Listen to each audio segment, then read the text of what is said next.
Presented by Riya Films.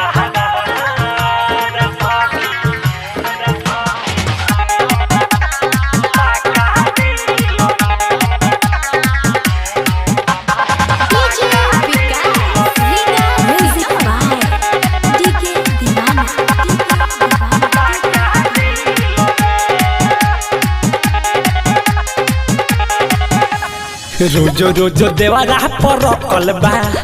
सुनी के भातार मोर भरकल बा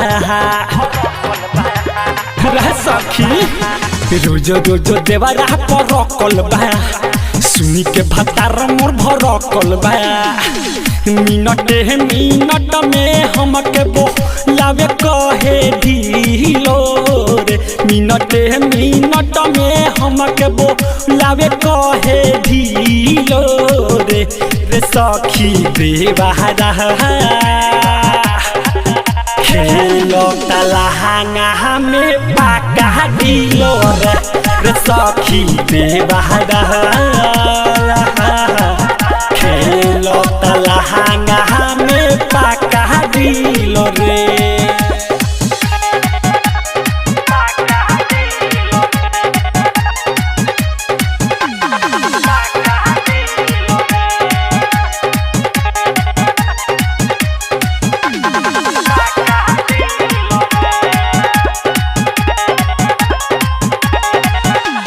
भाभी भाभी कही के उ सट जाला पजारा हमके बनावे लवरी बन जाला लाबारा रह सखी भाभी भाभी कही के उ सट जाला पजारा हमके बनावे लवरी बन जाला लाबारा ए कही जगही आशा कहेला हिलो रे ए कही जगही आशा सखी कहेला हिलो रे सखी बेवारा खेलो तलहांगा में पाका दिलो रे सखी बेवारा सखी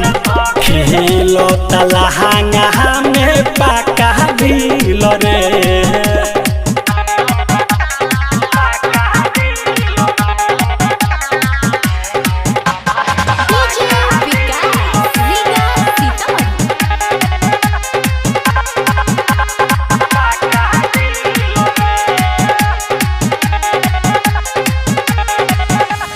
राही टोरो मिठू मिसाइल सोया घुसला ओही दिन से नाबा घरवा में घुसला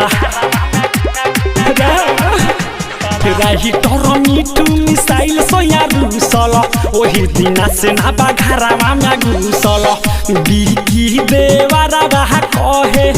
जो बनाबा 10 किलो रे सुबोध देवारा रहा कहे जो बनाबा 10 किलो रे